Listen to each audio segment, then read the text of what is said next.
le faire. Lève-toi là où tu es. On veut offrir à Dieu une offrande d'acclamation. Une offrande d'acclamation pour celui qui est, qui était, qui vient. Pour celui qui vit éternellement. Pour celui qui est Dieu. Béni soit le nom de Jésus. Pouvez-vous rasseoir. Merci. Que Dieu vous bénisse. Merci à la chorale. Que Dieu bénisse le chantre. Que Dieu bénisse les instrumentistes. Quelqu'un me disait quelques minutes avant que les prédicateurs ne montent à la chaire, et généralement ils ne suivent plus la louange ni l'adoration. Ils sont généralement là en train de garder les modérateurs, mais ils louent pas.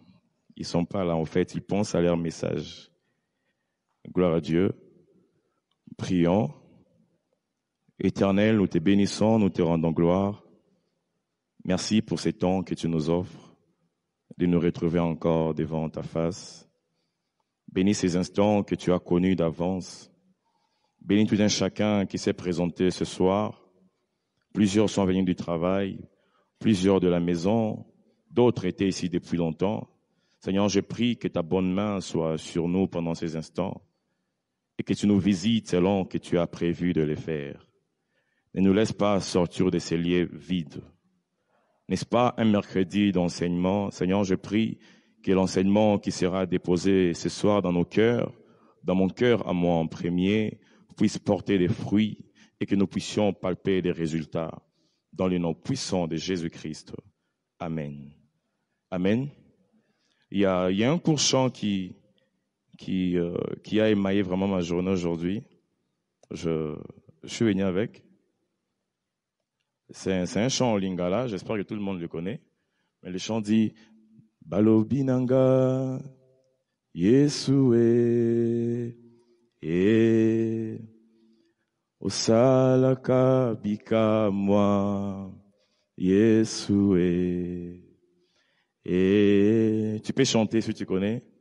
Yango na ye, Yesue. Salelanga Yahweh Papa balobinanga balobinang Yesue Osala kabika moi Yesue Yango na ye, Yesue, salelanga, lelanga, Yesue. Encore une fois, balobinanga, balobina.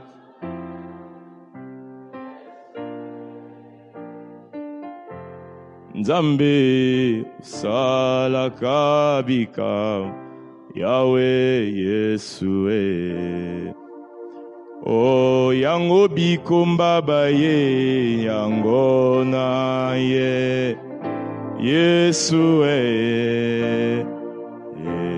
salelanga lelanga Yesue. La suite dit Yesu papa nanga papa na Yesu Yesu bapa sinanga oye biango Yesu Yesu kolela nanga oye biango suwe Yesu banyongo ya vinanga oyebi yango Yesue Yesu badefi ya vinanga oyebi yango Yesue Yesu basusi ya vinanga oyebi yango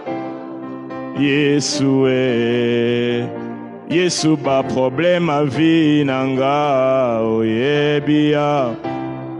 Yesu Yesu maladi zotungi sanga oh Yesu Yesu masumu ezotungi sanga oyebia ngo Yesu. Yesu basusi ya vinanga. Yesu mikakato anwa vinanga. Les gens ne savent pas, mais Dieu sait. Yesu ba problème a vinanga.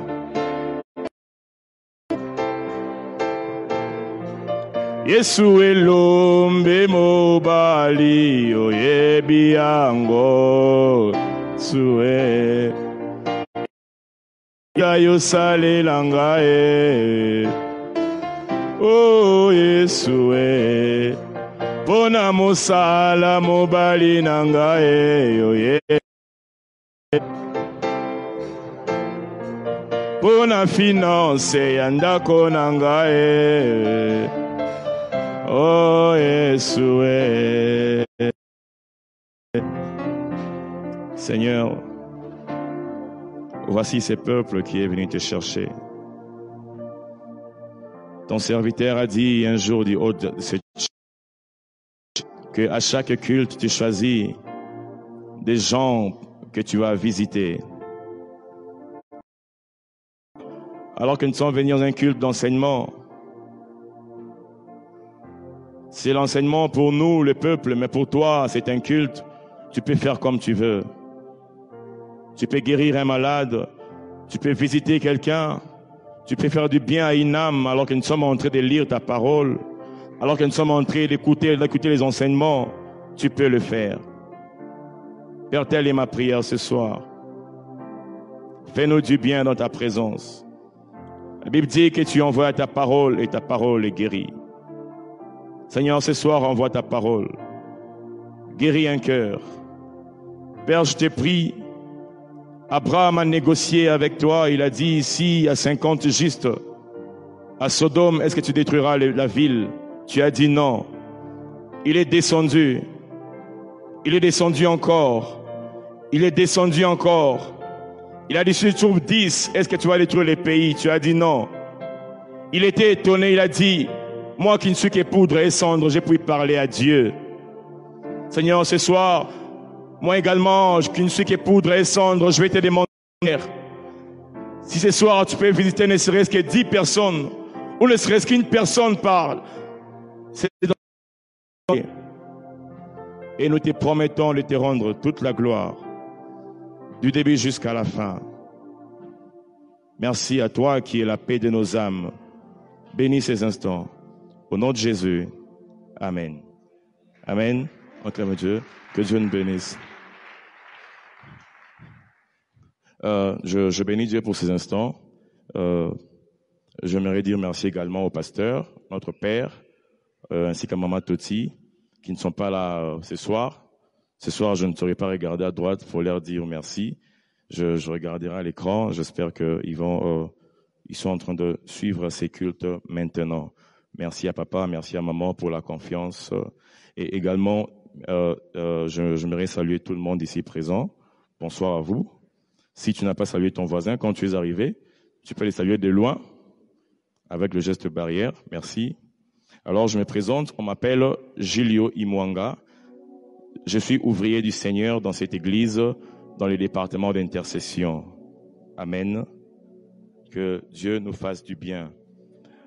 Alors, le pasteur m'avait demandé d'apporter un enseignement ce soir. Alors, quand j'ai ouvert ma Bible, ça m'a rappelé une chose. Quand j'étais étudiant, il y avait souvent des discussions entre les différentes facultés. Généralement, c'était après les matchs de foot.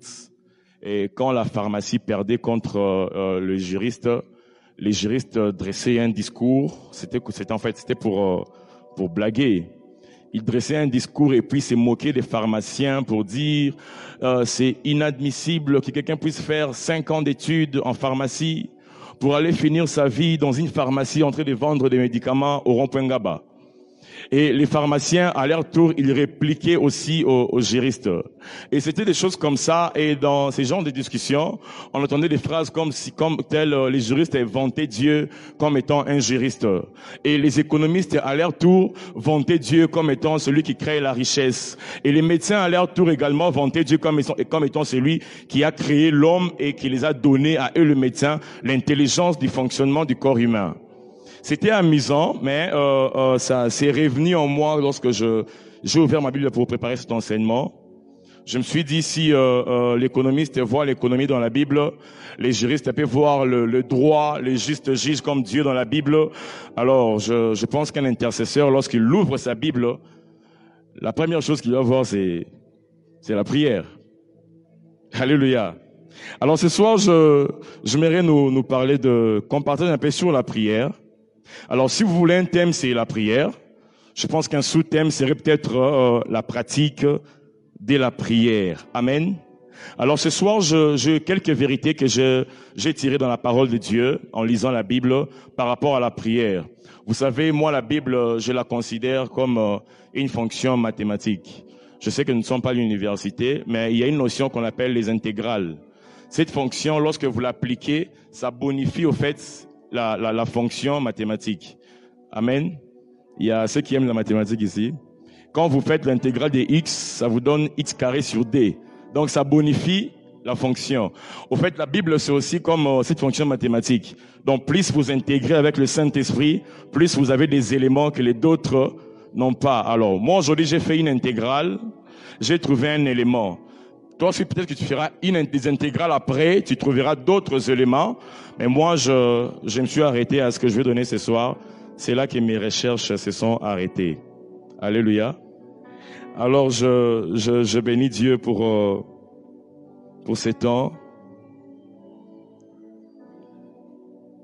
Alors, si nous voulons, puisque c'est un enseignement, j'ai dressé un petit canevas. On parlera de la définition de la prière.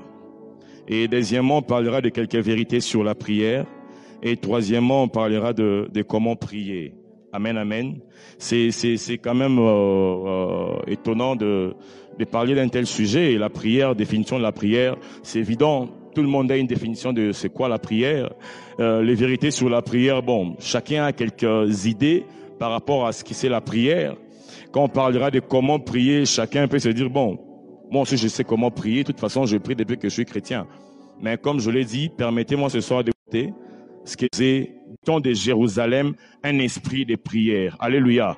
En d'autres termes, la promesse voudrait dire, je répandrai sur la maison de Timothée Mbengela un esprit de prière et sur tous les habitants de Philadelphie, un esprit de prière, un esprit de grâce et de supplication. D'autres versions parlent de l'esprit de prière. Alors moi je pense que c'est important d'étudier c'est quoi la prière, d'aller un peu en profondeur. C'est vrai que nous le savons déjà, mais de ressortir quelques éléments qui sont autour de ces thèmes, la prière. Un ami me faisait rire une fois, il me disait, les apôtres, il y avait de ceux-là qui étaient nés avant Jésus-Christ, mais ils ont vu Jésus naître comme Pierre. Pierre était plus âgé que Jésus, mais il a vu Jésus en train de prier. Lui, Pierre, qui avait lu la Torah, il connaissait la Torah, la loi de Moïse, mais il a vu Jésus en train de prier.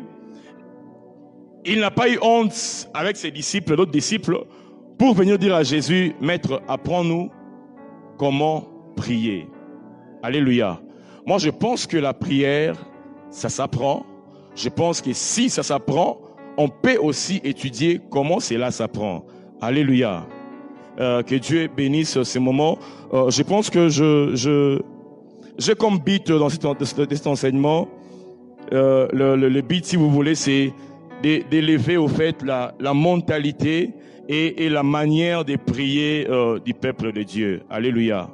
Parce que ces hommes ont marché avec Jésus, mais après un temps, ils se sont rendus compte que la manière dont lui, il prie et notre manière de prier est tout à fait différente. Alors, ils se sont dit non, on va faire de notre mieux pour prier aussi comme Jésus. Vous vous rappelez, même les disciples de Jésus ont venu dire à Jésus, apprends-nous à prier comme Jean-Baptiste avait appris aussi à ses disciples. Alléluia. Est-ce que nous sommes ensemble? Que Dieu nous bénisse. Alors, comme définition, ce soir, pour définir la prière. Généralement, nous savons c'est quoi la prière. Même à l'écodime, je pense que Maman Jemima et Maman Lydia ont appris même aux enfants de l'écodime c'est quoi la prière. Chacun de nous a une définition de la prière. La prière, c'est aussi simple que ça, c'est parler à Dieu. C'est un dialogue entre le Créateur et l'humain. Mais ce soir, j'ai poussé un peu plus ma recherche pour savoir c'est quoi au fait la prière. Alors je suis allé lire un auteur, j'ai lu un auteur, il s'appelle Zacharias, son nom c'est un pasteur, c'est un Camerounais. Et ce monsieur définit la prière comme étant l'art de se perdre en Dieu, en l'adorant, en le louant, en le glorifiant. Alléluia. Il dit que la prière, c'est un art. L'art s'entretient. L'art, ça se façonne. Et j'aime ce qu'il a dit au début. Il a dit, c'est l'art de se perdre en Dieu. C'est mieux encore d'entendre ça en lingala. C'est ça, le lenge akobunga kati na Nzambe. Alléluia.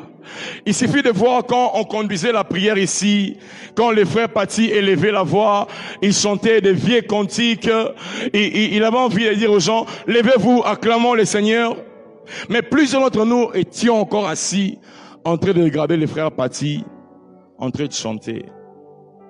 Mais d'autres ont fermé les yeux, se sont perdus déjà en Dieu. Ils ont commencé à prier. Ça nous laisse comprendre qu'il y a de ces personnes qui ont déjà compris cet art, mais il y a d'autres qui n'ont pas encore compris l'art de la prière. Des gens viennent à l'église, enfin, au lieu de se laisser se perdre en Dieu, mais ils se laissent se perdre dans la foule, en train de regarder la foule. Les dimanches, Dieu m'a donné cette pensée sur David et Eliab, des personnes qui se retrouvent dans un champ de bataille.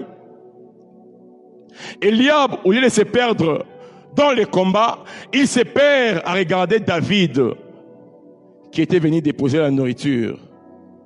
David était venu avec une mission, déposer la nourriture, et puis ensuite il a voulu terrasser Goliath. C'est au fait ça aussi la prière.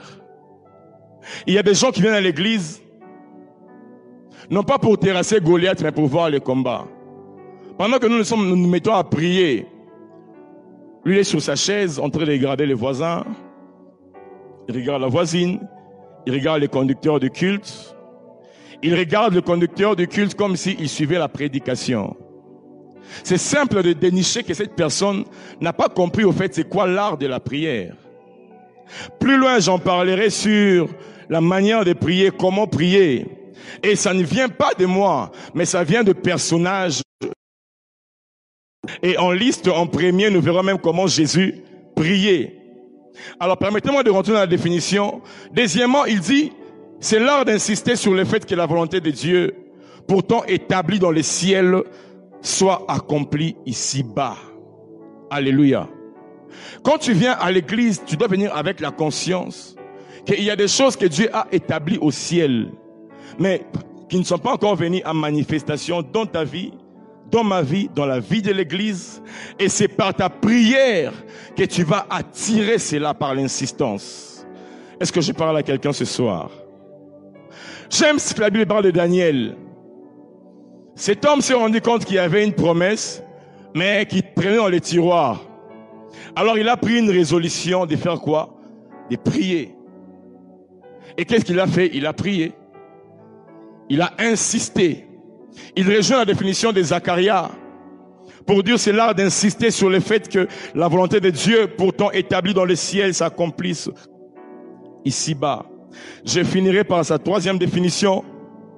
Il dit la prière, c'est les rails sur lesquels se déplace la locomotive de la volonté de Dieu. Alléluia. J'aime cette définition. C'est comme si Dieu a pris les promesses, il les a placées dans une locomotive. Et la prière se dresse comme ces rails sur lesquels se déplacera la locomotive de la volonté de Dieu pour ta vie. Cela veut dire plus tu pries, plus tu étends les rails qui va déplacer la locomotive de la volonté de Dieu vers ta vie. Alléluia. C'est ça la prière. Avant d'aller plus loin, Moi, j'ai une définition, je l'ai entendu comme ça. Moi, je pense que la prière, c'est entrer en intimité avec le Créateur. Entrer en intimité avec le Créateur jusqu'à ce que tu tombes enceinte des résultats que tu attends, et jusqu'à ce que tu vas les accoucher. Alléluia. C'est comme une femme qui va en intimité avec un homme. Quand ils vont en intimité en secret, les gens ne savent pas. Mais la femme finira par tomber enceinte. Et quand elle tombera enceinte, la grossesse va pousser. Alléluia. Plus les jours vont passer, plus les promesses de Dieu commenceront à se manifester dans ta vie. Mais avant que ça ne se manifeste dans ta vie, tu dois aller en intimité avec Dieu. C'est pour ça que tu es là ce soir après un travail dur, après une journée dure, après être à l'école, je ne sais où. Tu es venu ici pour entrer en intimité avec Dieu. En fait, tu tombes enceinte de quelque chose que le monde verra après 9 mois lorsque tu vas accoucher. Ça, c'est la définition de la prière, selon moi. Je ne sais pas si toi, tu définis la prière comment. Mais dans l'assemblage de toutes ces définitions, nous retiendrons que la définition de la prière, c'est vrai que c'est de parler à Dieu. Mais il y a un aspect qu'on doit retenir, c'est l'insistance que j'ai appris des Zacharia, ainsi que le fait de se perdre. Un homme qui vient pour se perdre dans la présence de Dieu, c'est une personne qui s'oublie lui-même, qui oublie sa vie, qui oublie d'abord ses problèmes. Il vient pour chercher Dieu. Il oublie son voisin. Il oublie les contextes dans lesquels il se trouve. Mais il vient pour se perdre dans la présence de Dieu. Quand tu pries, frères et sœurs, est-ce que tu te perds ou tu ne te perds pas dans la présence de Dieu? Est-ce que tu te déverses ou tu ne te laisses pas déverser dans la présence de Dieu? Quelques vérités par rapport à la prière. J'ai appris que la prière, c'est un travail. Il y a des choses, avant de bien les faire, tu dois comprendre certaines vérités afin de bien les appliquer. Alléluia. Quand tu prends un médicament dans une pharmacie, avant de prendre ces médicaments, tu dois lire les prescriptions, ce que le médecin a dit. Ça te permettra d'avaler la pilule, de suivre la cure jusqu'à la fin, car tu as appris des choses par rapport à ça. Alors moi, je pense que la prière est un travail. Ça, c'est la première vérité. Ceux qui pensent que la prière, c'est de l'amusement, ils se trompent. Dans la Bible, dans Genèse, la Bible nous parle d'un Dieu qui se met à parler. Que la lumière soit, et la lumière fut.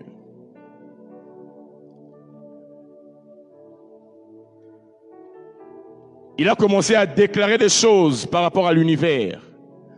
Et les choses sont venues en manifestation. Est-ce que c'est ce que nous faisons lorsque nous prions également? Et je suis étonné de voir, la Bible dit dans le verset 2, que Dieu se reposa après l'œuvre qu'il avait accomplie. J'ai comme l'impression, après avoir prié, même Dieu s'est rendu compte que c'était un travail. Il s'est dit, maintenant, il faut que je me repose. Alléluia. Dans Matthieu 26, le verset 24, alors qu'il est en train de prier avec les disciples, il lui déclare, et il vint vers les disciples qu'il trouva endormis. Et il dit à Pierre, vous n'avez donc pu veiller 1 heure avec moi. Les disciples qui marchent avec Jésus, ils sont allés prier, mais ils se sont endormis. Justement, Jésus, parce que c'est un travail, ça coûte. C'est un travail, c'est un art, c'est comme un sport. Dans 1 Samuel 7, le verset 8, les enfants d'Israël, alors qu'ils vont combattre contre les Philistins, mais ils disent à Samuel, et toi Samuel, tu resteras ici, tu seras en train de crier à Dieu pour nous. Nous ne serons en train de combattre, mais toi, tu vas rester ici, tu vas crier à Dieu pour nous. En d'autres termes, tu vas rester travailler. Si tu n'acceptes pas que la prière est un travail, tu ne vas pas bien le faire. Alléluia. Tu dois inculquer cela dans ton esprit, que la prière est un travail. Autant tu recharges des charges horaires, tu mets des charges horaires pour ton travail. De même, tu dois le faire pour la prière. Si ce n'était pas un travail, ce n'était pas, je dirais entre guillemets, pénible, plusieurs d'entre nous allaient respecter le principe de prier 1 heure le jour. Mais plusieurs ne le font pas. Pourquoi? Parce que c'est un travail. Quand tu rentres chez toi, tu es fatigué. Ton corps te dit, il faut que tu dormes, il faut que tu te laves, il faut que tu t'occupes des enfants.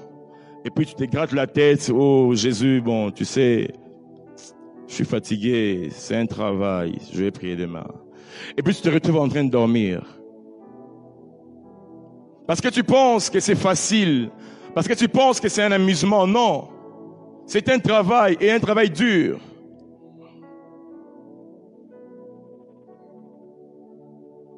Luc 6, le verset 12. En ces temps-là, Jésus s'est rendu sur la montagne pour prier. Il passa toute la nuit à prier Dieu. Jésus pria toute la nuit. Vous savez, chez les Juifs, la nuit est subdivisée en 4 veilles. Donc ça commence à 18h jusqu'à 6h du matin. Quelqu'un qui se met en éveil comme ça depuis 18h jusqu'à 6h, en train de prier, en train de parler à Dieu. Même nous qui allons travailler dans les séquiliers, on fait 9 heures du temps. On a même des pauses. Mais lui va prier toute la nuit. Parce qu'il avait la conscience que c'est un travail. Alléluia. Est-ce que tu considères la prière comme un travail? Moïse avait besoin de Aaron et Hur afin de soutenir ce main. Il était fatigué. Il a appelé Aaron et Hur et dit, il faut venir. On a pris une pierre, on a fait asseoir Moïse. Aaron et Hur ont soutenu ce main pendant les combats. Alléluia. Si je demande à 2 personnes de venir me soutenir ici pendant 1 heure du temps, ils vont se fatiguer. Pourquoi? Parce que la prière est un travail. La prière, ça coûte l'énergie. Vous lisez la Bible très rapidement. On vous dit Jésus priait et sa sueur se transforme en grumeaux de sang. Comment tu es en train de parler, mais tu es en train de transpirer si tu ne fais aucun mouvement? La prière, c'est un travail. Je dirais même un travail pénible. Pénible. Qui demande à ce qu'on paye les prix. Au Nigeria, on est allé découvrir dans la chambre d'un des pères des réveils de l'église. On a découvert là où il priait, là où il se mettait à genoux. On s'est rendu compte que les carreaux, en fait, ont pris la forme de ses genoux. Vous vous demandez, il restait là pendant combien de temps? Pendant combien de temps? Parce qu'il avait la conscience que c'est un travail. Je dois le faire bien. On vient à l'église, pendant le temps de prière, on doit stimuler les gens. Lève-toi! Prie! Parce que les gens n'ont pas conscience que prier, et ça moussala. Pendant une forte louange, tu dois crier, lèvons-nous, acclamons le Seigneur. Ils n'ont pas conscience que prier, c'est un travail. Si tu sais que c'est un travail, lorsque tu viens à l'église, tu n'y vas pas t'asseoir en train de regarder les modérateurs. Non. Tu ne vas pas attendre qu'on lise la Bible pour commencer à prier. Non. Frères et sœurs, lorsque tu pars au travail, est-ce que tu attends que ton chef te dise « Ouvre ton ordinateur, commence à lire le mail ». Est-ce que tu attends cela? Pourquoi? Parce que tu as la conscience que ça, c'est un travail. Sans qu'on te dise, tu ouvres la machine, tu commences à répondre aux emails, même quand le chef n'est pas là. Mais regardons l'église, corps du Christ, lorsqu'on vient à l'église. Ah, c'est qui conduit le culte aujourd'hui? Ah, sa tête m'énerve. Oh là là, je prie pas. Ah, lui, il boude les gens, je prie pas. Parce que tu n'as pas la conscience que quand tu viens ici, tu viens pour travailler. Alléluia. Si tu as cette conscience, frère, à 7 heures quand tu viens en ces lieux, tu n'auras pas besoin qu'on te dise « Lèvons-nous ». Non. Aucun chef ne passe dans les couloirs, dans les bureaux pour dire aux agents tous les matins « Faites le mail ». Comment ça? Ils ont la conscience. Pourquoi? Parce qu'ils savent qu'à la fin du mois, ils auront un salaire. Les problèmes de l'Église, on n'a pas conscience que ce travail que nous faisons, voilà pourquoi nous négligeons. Voilà pourquoi nous négligeons. Peux-tu considérer la prière de ce soir comme un travail? Et bien les faire. Et bien les faire. Les mains de Moïse étaient soutenues par Aaron et par Hur. La deuxième vérité, la prière n'a pas d'âge. Aujourd'hui, dans l'église corps du Christ, lorsqu'on prie, lorsqu'il y a l'euphorie, justement, lorsque les jeunes entrent en transe, il y a une génération qui dit, bon, la prière c'est pour les jeunes gens. La prière c'est pas pour les papas, c'est pas pour les mamans. Et d'un côté, il y a d'autres jeunes qui friment. Non, gars, la prière, c'est pour des personnes âgées. Nous, on est encore jeunes, on doit faire la vie. Il y en a même qui friment pendant le moment des prières. Et gars, il y a des meufs. Faut pas t'agiter comme ça. Ces meufs dont tu as honte, tu ne connais pas leur vie. Tu ne connais pas leur vie. La prière n'a pas d'âge. La promesse dont Joël dit, dans les derniers temps, je répandrai de mon esprit sur toute chair. Sur toute chair. Je commence par Papa Amador. Dieu répand son esprit. Sur Papa Mathieu, Dieu répand son esprit. Sur les jeunes de l'Écodim, les enfants de Papa Franklin, Dieu répand son esprit. Nous sommes allés prier pour une famille. J'ai vu un enfant de 10 ans. Papa Zaché peut vous confirmer. Cet enfant est en train de prier, Patrick. J'ai ouvert mes yeux pour voir il avait quel âge. Un enfant de 10 ans. Pourquoi? Parce que la prière n'a pas d'âge. À l'église, tout le monde doit prier. Qu'on soit papa, qu'on soit maman, tout le monde doit élever la voix. Tout le monde doit prier. Il n'y a pas une catégorie précise pour la prière, non. Oh non, pour les jeunes uniquement, non. Tout le monde doit prier. La prière est un travail. Tu dois avoir conscience. Quand tu viens ici, dis-toi, je suis venu travailler parce que j'aurai un salaire. Alléluia. Dieu n'est débiteur de personne. Il a dit dans sa parole, ce n'est pas en vain que je dis à la postérité de Jacob, cherchez-moi. Dans sa parole. Si tu as cette conscience, quand tu entres en ces lieux, n'attends pas les autres, commence à prier. C'est triste de voir, on prie ici, mais il y a des gens qui sont au parking.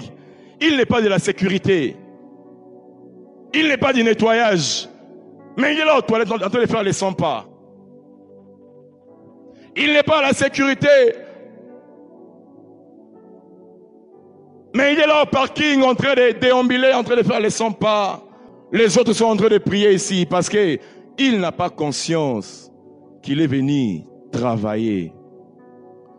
Quand je vais au bureau, quand c'est pas le moment de pause, je ne m'amuse pas à trimballer dans la cour parce que mon superviseur peut m'interpeller.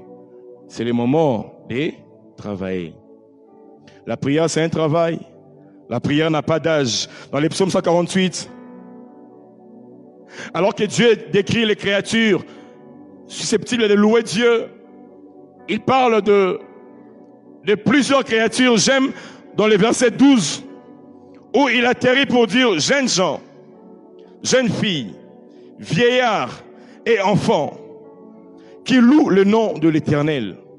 Tous les âges doivent louer Dieu. Tous les âges. Quand je préparais ce message, Dieu m'a donné ça comme ça. Il m'a dit, quand vous allez à la mosquée, il n'y a pas de protocole. Il n'y a pas d'intercesseur à la mosquée. Il n'y a pas les chantres, des chantres. Il n'y a pas toutes ces catégories. Ils entrent eux tous. Ils lavent les mains. Et puis se mettent à genoux. Proskuneu. Ils prient leur Dieu. Tous. Les papas, les vieillards, les enfants, tous, ils font ça. Mais il n'y a que l'église corps de Christ où on joue les beaux garçons. Où on joue les papas qui... Bon, moi j'ai l'âge, je ne fais pas m'agiter avec des jeunes gens quand même. Il n'y a qu'ici qu'on les fait. Mais ils ne regardent pas tout ça. Ils se prosternent. Tous, ils sont là. Si l'église pouvait faire ça, Dieu a dit, je répondrai l'esprit des prières. Mais est-ce que des personnes qui ont reçu l'esprit des prières ont la mentalité de l'esprit qu'ils ont reçu? C'est ça le problème. Il y a des gens qui n'ont pas reçu cet esprit, mais qui ont la mentalité. Bizarrement. Bizarrement. Dans l'ancienne alliance, on voyait un Samuel qui intercédait pour le peuple. Moïse qui le fait pour le peuple. Josué, un sacrificateur qui entre pour tout le monde. Mais dans la nouvelle alliance, on est tous sacrificateurs. On est tous des hommes et des femmes, des prières. J'ai ouï dire dans une des églises, Philadelphie, le pasteur responsable ne reçoit pas, ça fait, je crois, 6 mois. Et il a appelé son assistant, lui a dit, tu ne reçois pas pendant quelques moments. Il dit, pourquoi? Non, les gens doivent grandir. Tu as mal à la tête, je vais voir le pasteur. Tu as rêvé d'une vache qui te poursuit, je vais voir le pasteur. Pourquoi? Parce que la mentalité de la prière ne s'est pas encore intensifiée dans les vies des gens. C'est à Kinshasa. Elle dit, on ne reçoit pas. Les gens doivent grandir. Ils doivent grandir. Les gens doivent grandir. Troisième vérité, la prière s'apprend. La prière s'apprend. J'ai dit que la prière, c'est un travail. Quand tu es engagé dans une entreprise, on t'apprend le travail que tu dois faire. C'est également avec la prière, ça s'apprend. J'oublie jamais, j'avais 10 ans. Lorsque ma mère m'apprenait déjà à faire les pieds pour aller à l'église. Pour ceux qui étaient à Kinshasa, ils savent la distance entre les boulevards Triomphal et les jardins botaniques. On partait les dimanches, on chantait des cantiques avec ma mère. J'avais 10 ans. Il m'apprenait déjà à aller. Et quand j'avais 21 ans, elle a commencé à m'apprendre à prier. J'oublie jamais, on faisait des veillées de 3 heures du temps. Et on répartit notre veillée. Elle-même te dit, bon, Julio, on va faire la louange de 30 minutes. On va adorer pendant 20 minutes. La repentance pendant 30 minutes. On va plaider le sang de Jésus pendant 20 minutes. On va invoquer le feu pendant 10 minutes. Et quand tu fais le cumul, 3 heures du temps, on commence. Maman, on prie, on prie. Elle est vivante. On commence à prier. On loue, on loue, on loue, on loue, on loue. Pourquoi? Elle m'a appris. Alléluia. Ce n'est pas un résultat ex nihilo. Ça tombe pas comme ça. Berger Patrick, ça s'apprend. Ça s'apprend. Chère maman, c'est pour ça que le pasteur a dit, amenez les enfants à l'église. Même quand ils font des tours, ils suivent, ils nous dérangent, laissez-les. Il y a une sœur à l'intercession, elle vient toujours avec ses enfants. Et lorsqu'on prie, son enfant nous voit faire des 100 pas. Elle aussi, elle fait ça. Une petite fille, hein. Et puis elle parle. Elle ne sait pas ce qu'elle dit, mais elle parle. Pourquoi? Elle apprend déjà à prier. Stonge 1. J'oublie jamais cet homme, R.J. Diebo. Il m'a mené au terrain de foot à l'Unikin la nuit pour qu'on aille prier. Il me dit, viens, Julio. Il donne les sujets de prière. Il dit, bon, va de l'autre côté, moi je vais dans l'autre sens. On va prier. Il part. Tu as l'impression qu'il t'a oublié. Et puis tu les poursuis pour les chercher. Tu dis, oh, RJ. Oh, j'ai prié encore. Tu rentres. Tu te mets à prier. Tu te mets à prier. Tu n'as plus de paroles, tu restes là. Pourquoi? Il y a des gens qui apprennent à d'autres personnes de prier. ça s'apprend. La prière est un travail, Église. La prière n'a pas d'âge. La prière s'apprend. Alléluia. Ils ont vu Jésus prier à un certain lieu lorsqu'il y achevé de prier. Luc 1, le verset 11. Un des disciples lui dit, Seigneur, enseigne-moi à prier.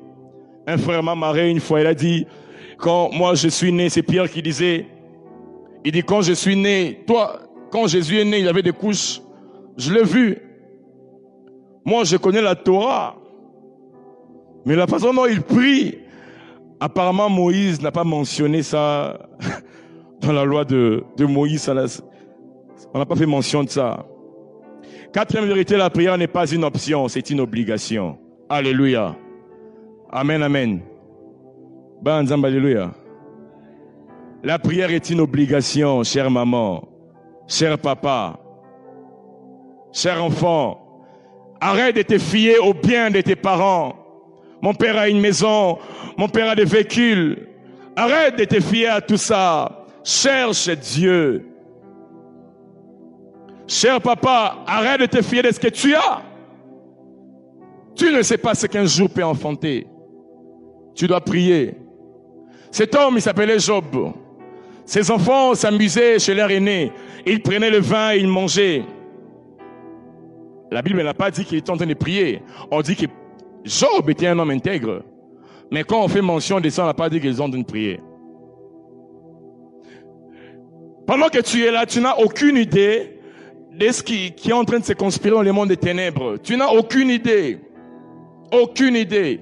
Ils prenaient le vin et ils mangeaient, ils roulaient leur véhicule, ils s'habillaient, ils dansaient, ils fêtaient. Bon, la prière, bon. Et puis soudain, les nouvelles tombent. Tu as perdu tes bœufs, tu as perdu les enfants, tu as perdu des choses. Quand on nous demande de prier, prions. Quand on donne un programme dans le département, c'est pour ta vie. C'est pas pour les responsables, ce n'est pas pour les pasteurs. Ni maisha yako. Alléluia. Il y a un pasteur, Dieu l'a béni aujourd'hui, il touche des millions. Au début de son ministère, il avait $20 de salaire. Il a décidé de chercher Dieu. Il jeûnait 3 jours à sec. Chaque mois. 3 jours à sec. Il avait maigri, il était devenu comme un clou. Les gens se moquaient de lui, on dit, mais pourquoi tu gênes comme ça? Il disait, j'investis pour mon futur. Alléluia. La prière est une obligation. Apocalypse 12, le verset 11. Ils l'ont vaincu à cause de la parole, de leur témoignage. Ils n'ont pas aimé leur vie jusqu'à craindre la mort. Le verset 12. C'est pourquoi réjouissez-vous, cieux, et vous, malheur à la terre et à la mer. Nous tous qui sommes ici, on habite la terre, vrai ou faux? La Bible dit malheur à la. Pourquoi? Car le diable est descendu vers vous, animé d'une grande colère, sachant qu'il a très peu de temps. Il le sait. Il rôde comme un lion dévoré. Il le fait tous les jours. Et toi, tu joues avec la réunion de prière. Tu t'amuses. On dit gêne, tu manges. Tu trompes qui? Toi-même ou tu trompes le responsable ou tu trompes le pasteur? On dit viens à 7h juste. Tu viens à 8h04. Et puis tu entres et pasteur Moningate. Ok, à Moningate. Tu joues avec ta vie ou la vie de cet homme? Tu joues avec ton responsable ou ta propre vie? La prière, c'est une obligation. C'est une obligation. Une église qui prie, une église qui cherche Dieu. L'apôtre Paul ne savait pas, dans Acte 23, le verset 12, les Juifs formèrent un complot et firent des imprécations contre eux-mêmes en disant qu'ils s'abstiendraient de manger et de boire jusqu'à ce qu'ils eussent tué Paul. Pendant que mon frère ici a croisé déjà ses jambes comme ça, il y a des gens qui ont dit, ils vont pas manger, ils vont pas boire, jusqu'à ce qu'ils te verront échouer. Chère maman, cher papa, il y a des gens qui ont dit, ils ne mangent pas, ils ne boivent pas, jusqu'à ce qu'ils voient tes enfants être engrossés. Et toi, on te dit, prie. Tu dis, moi, je suis directeur. Moi, je suis directeur. Moi, je suis une femme d'affaires. Tu joues avec la prière. Tu n'as aucune idée. Tu n'as aucune idée. Éphésiens 6, verset 18. Faites en tout temps par l'Esprit toutes sortes de prières et de supplications. Veillez à cela avec une entière persévérance. Priez pour tous les saints. Alléluia. Les livres le plus volumineux de la Bible, les psaumes. Il y a beaucoup de prières dans les psaumes. Et il y a une chose qui a vraiment attiré mon attention, c'est quand vous lisez les psaumes, il y a un endroit où on s'arrête toujours et puis on dit, oh, place aux instruments. Vous avez déjà lu ça? Certains endroits on a écrit pause. Pourquoi? Quand on prie, et puis on laisse place à la louange. On laisse place au chant. L'une des meilleures méthodes que j'aimerais apprendre à quelqu'un ce soir, si tu veux bien prier, apprends à louer Dieu. Alléluia. Apprends à louer Dieu. Quand la Bible dit que Dieu siège au milieu des louanges d'Israël, je l'ai dit le dimanche matin, lorsqu'on se met à louer, lorsque Patty chante, Papa Séverin nous amène ici, tchou, tchou, tchou. Dieu prend plaisir. C'est comme s'il prend une chaise. Il se dit, qu'est-ce qui se passe là-bas? Et puis il va prendre une chaise. Il dit, je vais voir d'abord ce qui se passe. Et puis il vient s'asseoir. Alléluia. Et quand Dieu vient siéger là où nous sommes, tes paroles n'ont plus d'importance. Alléluia. Tes paroles n'ont plus d'importance. J'avais l'habitude de les faire. J'ai pensé que j'étais seul. Jusqu'à ce que j'ai entendu un pasteur le dire du haut de la chair. Il dit, moi, je n'ai pris plus que je ne chante, plus que je n'ai pris. J'ai dit, ah bon? On est quand même nombreux. Quand on a commencé avec l'intercession, Dieu nous a dit une chose. Parmi les clés de l'intercession, c'est la louange. Apprenez à me louer. À l'intercession, lorsqu'on loue, Tantine Jemima, maman Lydia, même vos enfants de l'Écodim ne nous arriveront jamais à la cheville. Quand on loue à l'intercession, on est comme des enfants. Là, il n'y a pas haut responsable. Là, il n'y a pas haut chargé de... Il n'y a pas tout ça. Il n'y a pas, non, moi j'étais là, je suis marié. Voyez, on est comme des enfants. On a nos chants qu'on chante là-bas. Monoko ya lola, Yahweh. On fait des 100 pas, on tourne, on acclame, on loue Dieu. On est comme des enfants vraiment. Je suis pas différent de Elsa, ma fille, quand je loue Dieu. Et lorsqu'on se met à prier, j'ai envie de prier. On est en train de louer une fois. Une de nos sœurs, elle est tombée alors qu'on louait seulement. La précédente retraite, pas celle de la semaine passée. On louait Dieu. Elle a sauté, elle est tombée. On avait peur d'ailleurs. Quand on loue, il y a des choses qui se passent. Le problème, cherche les chants. Nzemboane Matisakayo. Hein? Tu dois avoir un chant. Oh, Soro Yembiango. Tu as l'impression qu'il y a Nzambe Penza à Kiti. Ne cherche pas le chant des parties. Non. Cherche ton chant à toi. Voilà pourquoi la Bible dit chantez à l'Éternel un cantique nouveau. Un cantique nouveau, c'est pas un chant que Pati va chanter, Papa Séverin, la sœur Milka. Non, la sœur Esther va chanter. Non. Un chant où Matisaranga Moko et Panzambe. Trouve ça. La louange. Alléluia. Dieu siège. Daniel 6, le verset 10. La Bible dit, lorsque Daniel sut que le décret était écrit, il se retira dans sa maison où les fenêtres de la chambre supérieure étaient ouvertes dans la direction de Jérusalem. Et 3 fois le jour, il se mettait à genoux. Il priait, j'aime le 3e verbe, il louait. Alléluia. C'est dans vos Bibles. Daniel 6, le verset 10. La Bible dit, il faisait quoi? Il louait. Il louait. On ne peut pas dissocier la prière de la louange et vice-versa. Il y a une femme, Stormy, elle a écrit un ouvrage, La louange, clé de l'intercession. Je vous les recommande. Allez lire ces livres. Tu vas comprendre ce qui se cache derrière la louange. Alléluia. Moi, je définis la louange comme l'huile qui vient attiser la flamme de la prière. On était dans une nuit de prière ici. Le berger Patrick, responsable de la jeunesse, celui qui avait conduit, il nous a amené un chant.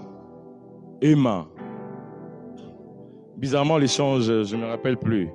J'ai envie de chanter ça maintenant. On a commencé à chanter ces chants. Il y a des frères, frère Lou. Alléluia.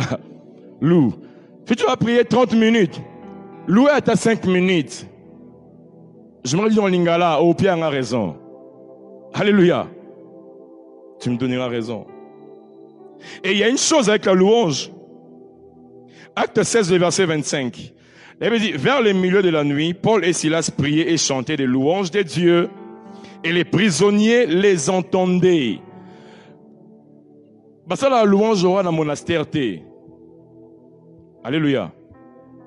Un matin, dans mes moments de prière, j'étais en train de prier. Et puis je sens envie de louer.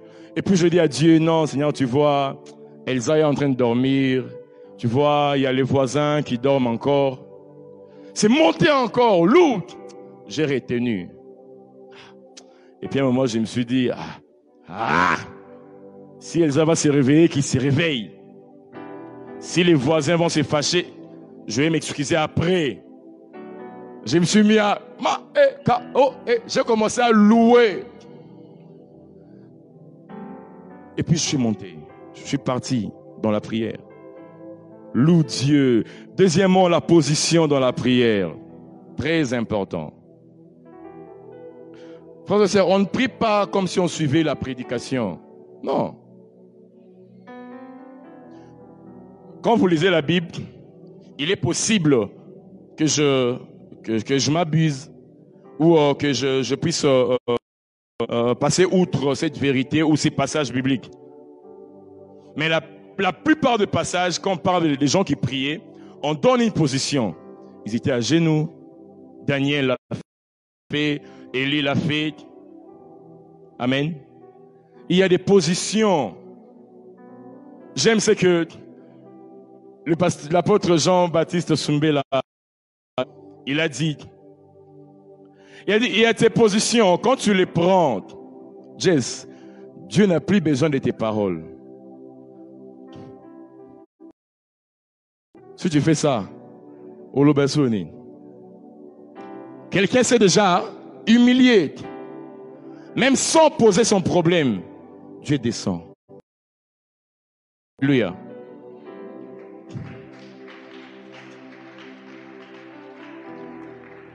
Quand tu pries, quelle position tu prends? L'apôtre Paul parle aux Éphésiens 3, le verset 14. Il dit, à cause de cela, j'ai fléchi les genoux devant le Père, duquel tire son nom toute famille dans les cieux et sur la terre. Paul. Et la Bible n'écrit rien au hasard. Ça a toujours un sens et une signification et un enseignement derrière. Il a mentionné, vous pouvez dire aux gens, je prie simplement pour vous. Mais il dit, je fléchis les genoux. Quelle est la posture que tu prends lorsque tu pries? surtout dans l'assemblée. Le problème, ce n'est pas d'être assis. Mais le problème, c'est il y a des gens qui sont assis, mais qui sont debout. Alléluia. Au moins que toi afandi, mais yo mo bi que noté, mutu na ezo bouger kawe. Donc il s'est dit Léon Joléo. Léon Joléo. J'aime un papa, je n'ai pas eu la permission de citer son nom, mais il se met toujours dans cette rangée. Le matin lorsqu'on vient pour prier. Bon, il est clair de temps. Quand il vient, la première des choses, il se met directement à genoux. Quand je vois ses papas se mettre à genoux, j'ai comme si l'impression qu'on m'a aspergé de l'eau dans l'estomac. Ça me fait du bien. Et puis je vous oublie, vous tous, des fois. Je le regarde, je me concentre sur lui. Je dis, voilà quelqu'un avec qui on peut prier. Alléluia. Oh Jésus. Jésus. Troisièmement, prier avec la parole de Dieu. Frères et sœurs, on prie avec la parole. Voilà pourquoi tu dois lire la Bible et bien la lire. Ce ne sont pas toutes les paroles qui sont dans la Bible qu'on dit dans la prière. Tu ne vas pas prendre le livre des Chroniques et puis tu commences à dire, Seigneur, Ézéchias engendra, tel engendra. Alléluia. Tu ne peux pas faire ça. Pourquoi? Il y a un frère dont je suis proche à sa vie. Il me disait toujours, dans la Bible, il y a verset et verset. Alléluia. Est-ce que je mens? Tu ne peux pas faire ça. Tu prends la Bible et puis tu commences à lire la généalogie pendant la prière. Non, frère. Ce n'est pas de ça qu'il s'agit. Tu es rempli de l'esprit. Et puis tu... Oh, Karabasha. Voici la généalogie de Jésus. Alléluia. Tu ne peux pas faire ça. Mais il y a des versets que tu peux citer toujours dans le même livre, dans le même chapitre. Après la généalogie, tu descends. Alléluia. Oh, gloire à Dieu. Après la généalogie, tu descends. Il y a des passages qui peuvent te toucher. Tu dis, ça, c'est pour moi. Maman Toti a un produit qu'elle appelle c'est pour moi. Dans ces produits-là, elle ne lit pas les généalogies. Pourtant, c'est la Bible. Pourquoi? Parce qu'il y a des versets pour la prière, il y a des versets pour l'histoire, pour la connaissance. Alors, quand tu lis ta Bible, sélectionne. Moi, j'ai des cahiers. Quand je lis la Bible, je dis, oh, verset. Oh, il y a un verset, mais oh, yo, il y a un verset. Alléluia. Il y a des versets. Tu mets de côté. Et quand tu pries, tu cites cela. Quand le diable est venu tenter Jésus, il a apporté la parole. Et quand Jésus-Christ a répliqué, c'était avec la parole. J'aime quand les pasteurs enseignent sur ça. Toi, beaucoup raté. Non. C'est pas un problème de ton nombril, là, on l'a enterré. C'est pas un problème de ça. Va dans la Bible, cherche des versets, cherche des passages. Nakobota, c'est bien bon. Mais va dans la Bible. La Bible déclare, il n'y aura dans ta maison ni stérile ni femme qui avorte. Je prie et je déclare dans ma maison, tu touches le ventre de ta femme, tu déclares la parole, qu'elle enfantera. Tu déclares la parole. Ça, c'est un verset. Parce que prier, c'est retourner à Dieu ce qu'il a dit dans sa parole. Alléluia. prier avec la parole et avec sa voix.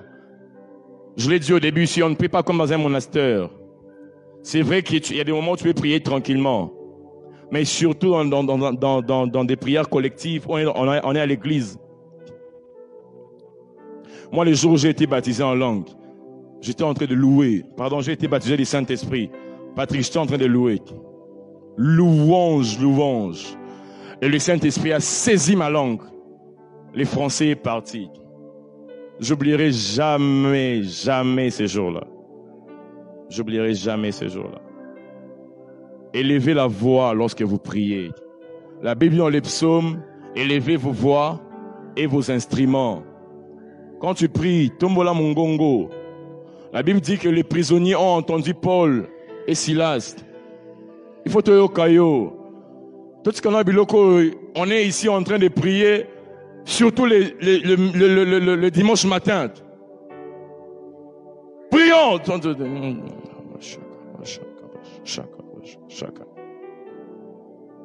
Il y a ces endroits où on ne murmure pas. Lorsque Anne est allée au temple, Élie était là de loin. Anne priait seule. Elle pouvait murmurer des prières. Mais lorsqu'on se retrouve entre frères, la Bible dit lorsqu'il était en train de prier, alors qu'il était enfermé, ces 120 personnes, ceux qui étaient au dehors, ils les ont entendus en train de prier. C'est anormal que l'église se réunisse et qu'on prie si on ne nous entend pas. Quand je baisse le micro, on n'entend plus les voix. C'est anormal. C'est anormal. Ésaïe 54, le verset 17. Toute parole qui s'élèvera contre toi, tu la condamneras. Il y a des parents dans cette salle. Est-ce qu'un papa peut condamner son enfant en riant ou en plaisantant? Toi, ce que tu as fait là, c'est pas bon. Quitte là. Un père peut faire ça? Jamais. Lorsqu'on condamne, on sort la voix. Même si tu n'as pas une grosse voix, mais sors quand même la voix. Quand tu t'énerves, tu cries. Sur ta femme, tu cries. Mais quand il faut prier,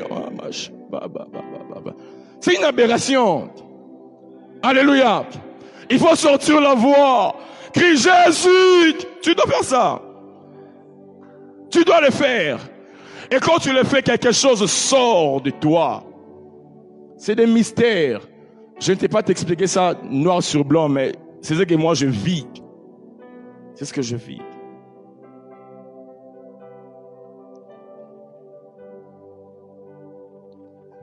Quatrièmement, avant de chuter, prie avec les mouvements. Tu ne sais pas ce qui va se passer. J'ai toujours cherché les liens jusqu'aujourd'hui entre faire les tours de la ville pendant 6 jours et l'écroulement d'une muraille. J'ai toujours cherché, je n'ai pas trouvé. Pas de lien. Patrick, j'ai toujours cherché le lien. Quand Dieu dit à Josué, alors qu'il combat Haï, il dit tire le javelot. Quelle relation entre javelot avec le combat qu'on est en train d'abattre? Aucun. J'ai cherché le lien entre les rois est venu dire à Élisée. Élisée est en train de mourir. Il est venu voir le roi pour qu'il prie pour lui. Le roi lui dit, yakanan. Il dit quoi? Il dit, prends des flèches. Il dit, tu vas pas le gars prière, ça la flèche. Il dit, prends des flèches. Tire. Il a tiré la première fois. La deuxième, quel lien entre le combat que lui devait mener et tirer la flèche? Élisée, la femme tsunamite, son enfant meurt. La femme tsunamite vient voir Élisée. Vous dit, mon enfant est mort. Élisée descend, monte avec la femme tsunamite pour voir l'enfant. Il prie pour l'enfant. Moi, on a sécurité. La Bible dit qu'Élisée est descendu. Ça, j'aime. Il a commencé à faire les 100 pas. Et puis, il a là ça. Et là. Oh, Élisée, qu'est bon de là? Qu'est-ce qu'on voit ça, Elandeni? Lorsqu'on prie ici, frère, Kofandate, c'est malobéate, salata 100 pas. Tu ne sais pas ce que ça représente. Il y a un frère qui me faisait rire. Ces derniers temps, il y a une chose qui se passe, je ne comprends pas ça. Quand on prie, quand ça chauffe, à un moment, j'ai envie de faire ça. Les jours où ça a commencé, je sais, mais pourquoi j'avais fait ça? Je ne sais pas. Quand ça chauffe, je sens que tout moi là, je m'oublie et puis je fais ça. Je me dis, Seigneur, je fais l'entraînement, je veux jouer au foot. Mais Dieu seul sait. Quand ça vient, frère, je ne retiens pas, je me lâche. Je me lâche. Fais quelque chose quand tu pries. Fais quelque chose. La détermination. 5e chose, comment prier? Ne t'attends pas à avoir des résultats si tu ne mets pas en premier la détermination dans la prière. Alléluia. Quelqu'un me dit, Dieu soit bien. Dis-moi, je donne un témoignage. Dieu soit bien. Dis-le encore. Ce que je vais dire, j'ai pris que cela se rattache à ta vie. La semaine passée, on était en retraite avec les intercesseurs. J'étais déterminé. Je leur ai dit, on a 5 jours de retraite. Le soir, on va manger. On va prendre juste du thé. C'était comme ça. Les 3 premiers jours, je ne vais pas manger, je ne vais pas boire, mais j'irai au travail. Ils sont là dans la salle, ils peuvent vous dire. Je vous ai dit, si vous apprenez que le frère Jules est tombé au travail, j'ai dit à Pudence, démarre le véhicule, viens, me chercher. C'était quoi? La détermination. Ils sont là. Frère, le 2e jour, j'ai envie de tomber sur le clavier au bureau. Mais j'ai dit, soit Dieu me donne ce que je suis venu chercher, soit je meurs. Des fois, il faut se révolter. J'ai été célibataire, le même salaire. Je me suis marié, le même salaire. Tu as eu des enfants, tu as le même salaire. L'enfant ira bientôt à l'école, le même salaire.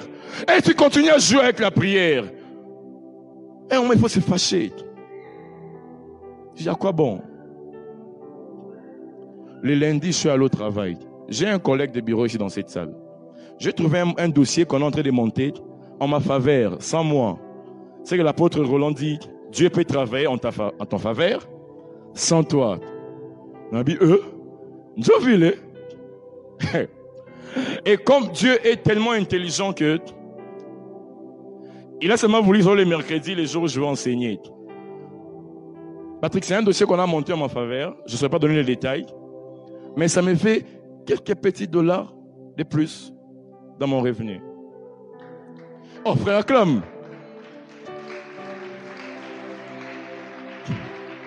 Alléluia. Et c'est ce matin, à 8h32, quand j'ai signé, j'ai regardé l'heure. J'ai dit, Nzamba fidèle. Parce que j'ai vu ça les vendredis qu'on priait ici. J'ai vu un manager m'apporter un document pour signer. J'ai vu mon nom, j'ai vu son nom, et puis, dans la vision, je me suis réveillé. J'ai failli courir dans les bureaux de frère Arsène pour lui dire, Arsène, voilà ce que j'ai vu. Les lots.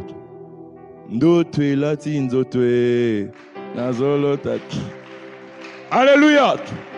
Cherchons Dieu avec la détermination. J'aime ce qu'un frère dit. Quand prie avec lui, c'est son passage, l'un de ses passages préférés. Lorsque l'Éternel ramena les captifs de Sion. Aujourd'hui, quand j'ai signé, j'étais comme si je faisais un rêve.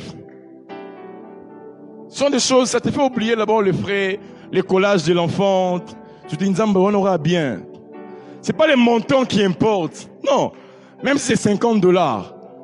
Le plus important, c'est que tu as cherché Dieu et tu l'as vu. Alléluia. La détermination. On est sorti de la retraite. Les intercesseurs, vous savez, nous, on est très habitués. On est vraiment comme une famille. On blague, on papote, on fait des blagues vraiment. Et il y a une qui me faisait la blague qui me disait, Gilles, donc retraite, j'ai reçu plus de prophéties et de messages que eux tous. Pourquoi? Dieu avait vu ma détermination. Mais bon, si je tombe au bureau parce que je gêne à sec, mais je dois voir Dieu. Et le message que Dieu m'a donné, aujourd'hui, même si je n'ai pas 10 francs dans ma poche, vous me verrez danser. Populo, on a yoki. Tu peux acclamer Dieu. La détermination. Seigneur, aide-moi à finir ce message. Le pasteur Timothée a toujours dit, on ne triomphe pas du péché en riant. Amen. Tu es devant une sœur, tu es en train de rire. Non, on ne rit pas devant un péché. On ressort une détermination de finir avec le péché. On se fâche. C'est aussi pareil avec la prière. Et ce soir, je suis venu dire à quelqu'un, on ne triomphe pas dans la prière en riant. Toi qui es retraite en haut. Ma responsable a eu ton quota. Tu vas sortir comme tu es entré. Tu entres en riant, tu sors en riant. La détermination. Quand tu viens ici, qu'est-ce que tu attends que Dieu fasse pour ta vie? Qu'est-ce que tu attends que Dieu fasse pour ta vie? Est-ce que je parle à quelqu'un? Tu dois te fâcher. Tu dois crier. David disait que mon gosier se dessèche. Habakkuk disait à Dieu, je crie à toi et tu ne réponds pas. Les apôtres ont crié. Bartimée a crié. Papa Zaché en a parlé les dimanches. Est-ce que tu cries? Est-ce que tu as la détermination? Ou quand l'autre crie, il dit, ah, lui aussi il exagère. Il exagère. Les gênes, 6e chose. Comment prier? Apprends à gêner. Alléluia. Apprends à gêner. Ma sœur m'a appelé une fois. Elle m'a dit, non, Julio, tu pourras dire à maman, ce qu'elle fait là, ce n'est pas bien. Elle gêne beaucoup. J'ai pris mon téléphone, j'ai appelé ma mère. J'ai dit, hey, Jochebed, comment vas-tu? Ah, ça va bien. J'ai dit, regarde ce qu'on va raconter par Talita. Ah, il ne faut pas suivre celle-là. Ma mère a 68 ans. Et puis son médecin vient lui dire, non, madame, tu vois, à ton âge, il faut arrêter, gêner. Elle a dit à ses médecins, je gêne pour mes enfants. Je gêne pour mes enfants. Abi, elle dit, s'il faut que je meure, parce que je gêne mes enfants. Arrêtons ces choses de suivre Canal+. Il faut manger 5 fruits et légumes par jour. Après la conférence diététique avec Papa Franklin, tu rentres à la maison. Chérie, on a mangé 3 repas. Le matin, à midi et le soir. Il faut manger comme un roi. Manger bien n'est pas synonyme de manger tous les jours. Il y a des jours où il faut mettre la nourriture de côté. Tu pries, tu gênes pour ta famille, pour ta vie, pour tes enfants. Tu dois le faire. Ça, c'est la 6e des choses. Je finis mon message.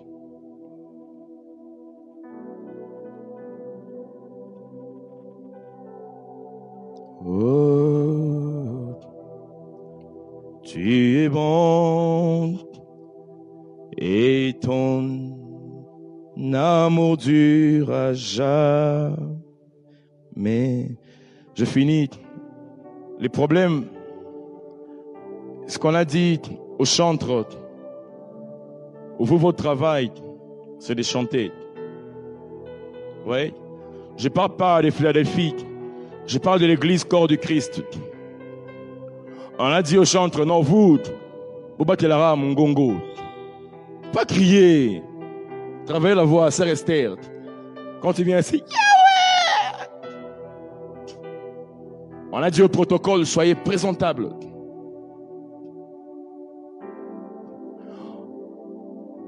On On a dit à ceux de la technique, non, vous c'est les claviers. Et on a exclu la prière de plusieurs départements. Plusieurs.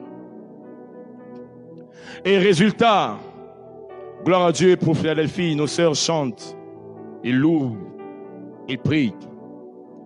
Je parle de l'église corps du Christ. Résultat, on a de belles voix dans les églises, mais mafuta, aïnaku. Les gens chantent, mais les démons continuent de fatiguer les gens. Les gens jouent au clavier, mais les démons continuent de fatiguer les gens. La Bible dit que David jouait à la harpe. Les esprits méchants arrêtaient d'agiter Saül. Juste la harpe. Pas pendant qu'il joue. S'il y a un sorcier qui est venu envoûter ses cultes, je prie qu'il tombe avant la fin de cette réunion. Au nom de Jésus. Je me dire à nos amis chantres, Pati, ceux qui m'ont zika la prière, tika zika. Mais quand tu viens ici, tu libères l'onction. Cherchons l'huile, mais on ne peut les recevoir que dans la prière. Jésus-Christ avait la dimension la plus élevée au monde, mais il priait. Il dit aux gens, si vous me voyez, vous voyez le Père. Donc, dans la Père, tu bêtes à Akati. Mais il prie. Église, prions. J'aimerais dire, le chef d'État est entouré des politiciens, parce que c'est un politicien. C'est évident. Un général de l'armée entouré des militaires, c'est un militaire. Un prof d'université, il a des assistants, il a des Gracien Louaba, notre frère. C'est normal, c'est le corps scientifique. Mais Patrick, les ouins doivent être entourés des ouins. Les pasteurs Timothée doivent être entourés des hommes ouins. Des hommes qui ont l'onction. Et ces choses, on ne les reçoit que dans la prière. Alléluia. Ouvriers, j'ai fini mon message. Peuple de Dieu, arrêtons, je nous supplie, de piétiner les moments de prière. Arrêtons de saboter les moments de prière. Arrêtons. Arrêtons de le faire. Prenons conscience de ces choses que je vous ai dites. Essayons de pratiquer cela. Et nous verrons les résultats. Dieu m'a dit de nous dire, Philadelphie, notre mission, c'est de bâtir un peuple saint, bâtir un peuple qui adore. On ne bâtira pas un peuple saint en élevant des poutrelles. Mensonge.